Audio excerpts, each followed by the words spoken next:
Hey everybody, Smart Silver Stacker here. So gold and silver caught a big bid yesterday. At one point during the day, silver was up almost 7%, and gold is also back up over $1,900. Today, at the time I'm recording this, silver has some marginal gains, small gains. It's up over 22 bucks again. And gold basically flat on the day. I think it's a dollar or two in the red, but basically just flat. And they are holding on to their gains. That's the important thing here. But one very interesting trend that I have noticed to go along with this rise in the spot price of the precious metals is that premiums on physical bullion products appear to be on the rise once again. Now, they're not quite back up to where they were last year in 2022 when we saw the premiums on physical spike up as the spot price declined, but they are definitely noticeably higher than they were last week before this financial crisis that we are now navigating kicked off. Now, I do think that the stacking community kind of has this gut reaction that when premiums are rising, it is simply due to greedy bullion dealers. And that is sort of the narrative that I see in the comments on these videos and also on the web, Reddit, Twitter. The consensus among at least a large portion of stackers seems to be that this is just due to dealers squeezing stackers as much as they can. But I think it's important not to fall into this trap of believing that this rising premium situation is only due to dealers' greed, because if you do buy into this narrative, you're going to miss out on the true signal that we are getting here from the marketplace. Because rising premiums in this instance, the cause goes much deeper than just a couple of greedy bullion dealers. And there is something very critical that we can learn here about the precious metals, and that's what we're going to be covering in today's video. If you'd like to support this channel, one of the best ways to do that is to support our sponsors.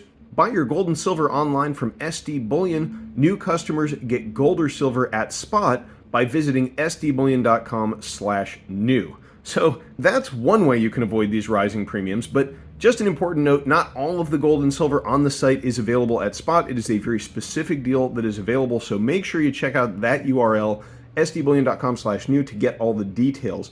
Now, let's discuss the real reason that premiums on physical bullion are rising here. Now, one thing that I hear a lot in the comments of these videos, and this seems to be kind of a prevalent idea amongst the stacking community, is that paper markets, that is paper derivatives of silver, are used to suppress the price of the precious metals. Now, I'm personally kind of on the fence about this. I try not to speculate too much about things that we don't have any concrete data on, but I do tend to sympathize with this belief. I suspect there probably is something to it, and we do know that there is a lot of manipulation of one sort or another. We know that spoofing goes on, for example. JP Morgan has had to spend a lot of money paying fines on that, and some of their traders have even been convicted of fraud. But the thing is, we just don't really know for sure how deep this manipulation goes.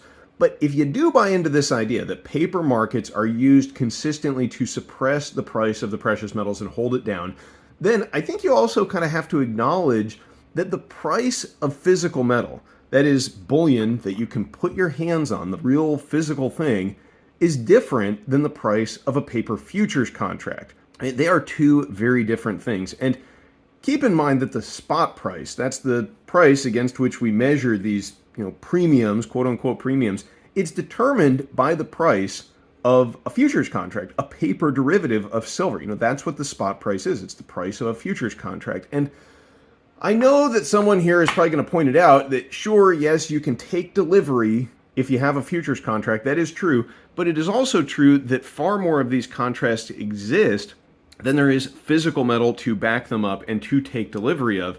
And the majority of these contracts get settled in fiat currency.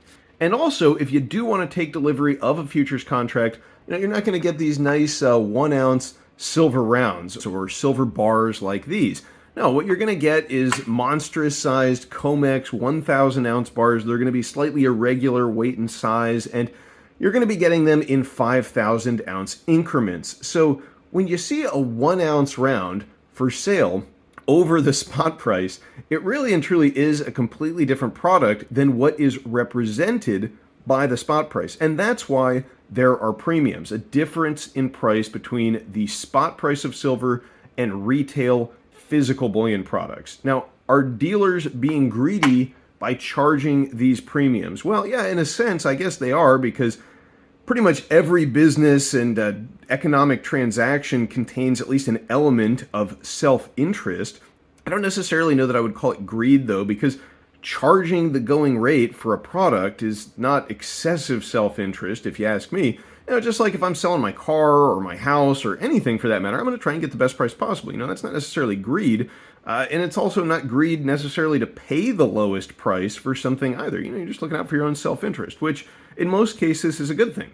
This is what drives economic growth in a free market, because as long as both parties in a financial transaction are willing participants, it is by definition mutually beneficial. Otherwise, why would the participants make the agreement in the first place? Anyway, the whole reason that I am harping on this point is because the real reason that physical premiums are now rising at the same time that the spot price is rising is that with all of the turmoil in the markets and the problems in the US banking sector that are now coming to light, investors are looking to precious metals as a safe haven. And to the extent that we see the price of physical metal moving higher faster than the spot price, aka rising premiums, this indicates a preference among investors for physical metal to serve as that safe haven. And if you're holding physical metal, you're a stacker, you should take the rising premiums as a good sign. It's a confirmation that you're on the right track.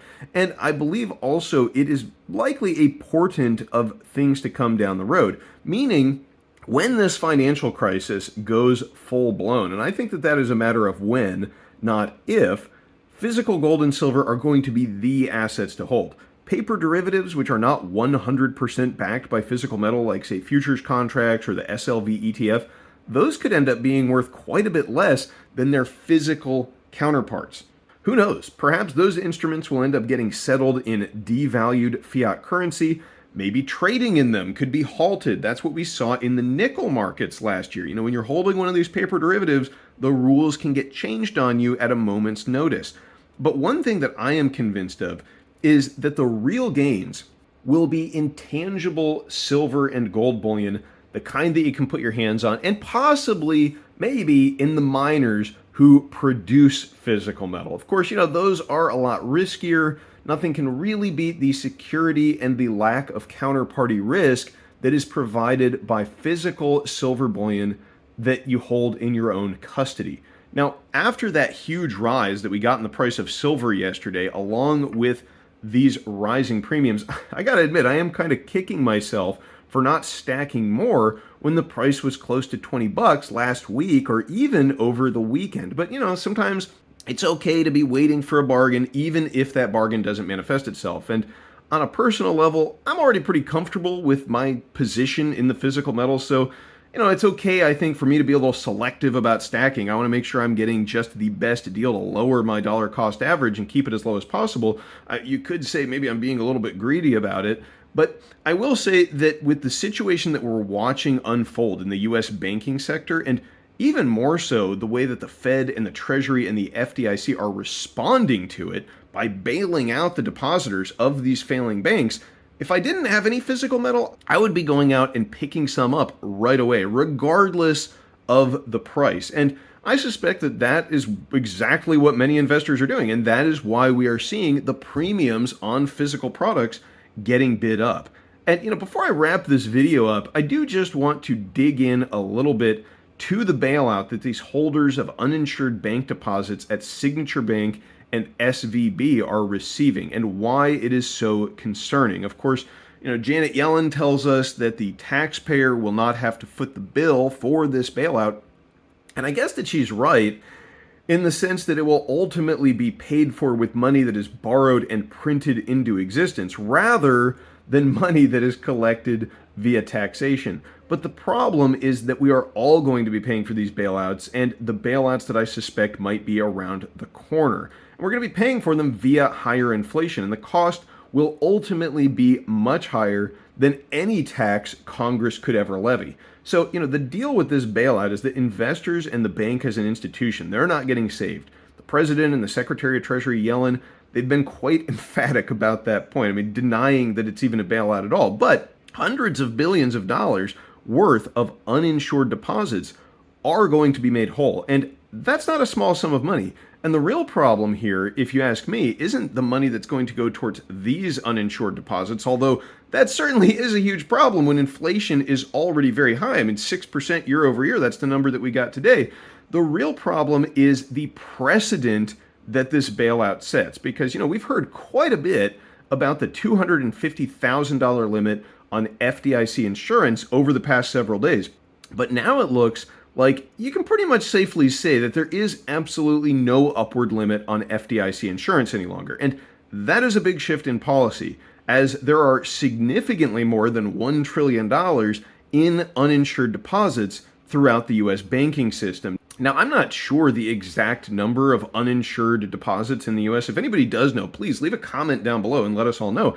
If you have a link to a source, that's even better. Please include that. But one thing I did find was this table from an article on Business Insider, which lists the portion of uninsured deposits at some of the biggest financial institutions in the U.S. So, it's quite a bit of money, as you can see here, and we can compare that to this chart from mx.com, which used FDIC data from 2021, mind you, to compile this table of total deposits at the 10 largest banks. So just for example, if we take the deposits at JP Morgan, which, by the way, this data again is from 2021, so this is likely a low estimate. In fact, I'm sure that JP Morgan is getting quite a bit of deposits as we speak, just due to the fact that the perceived safety there. Let's say we take this amount and we multiply it by 59%, the percentage of uninsured deposits, and we see that JP Morgan alone has uninsured deposits over $1.3 trillion. Now, I know many of you watching may be saying, well, JP Morgan is well capitalized, they're too big to fail, etc. But let's not kid ourselves into believing that any of these institutions are immune to the effects of rising rates and the huge excessive amount of leverage that is present in this economy, a result of the Fed's easy monetary policy for the past 2 decades. Today's safe bank is tomorrow's structure fire. Forbes ranked SVB as the 20th best bank in the US back in February. And, I show you those numbers about JP Morgan. This is just to illustrate how big these depositor bailouts could potentially become now that the $250,000 upward limit on FDIC insurance has essentially lost all meaning. Now, again, this is why investors are beginning to move into the precious metals, into physical metals. That's why they're bidding up the premiums on these things, because the price of physical gold and silver, it is just a function of supply and demand like anything else. And you got to understand, spot price does not equal physical silver, not the way that a silver eagle does, not the way that a 1 ounce silver round does, not the way that Scottsdale silver bars do. They are different things entirely. And I suspect that this crisis is probably just getting started. And when the Fed has to make the hard choice between destroying the purchasing power of the dollar or saving the financial system, I think it's abundantly clear at this point which way they're going to go. So leave me a comment down below to let me know what you think about these rising premiums and the ongoing risk of a financial crisis. Thanks for watching, everybody. Appreciate you tuning in today. Stay safe and happy stacking. Smart Silver Stacker out.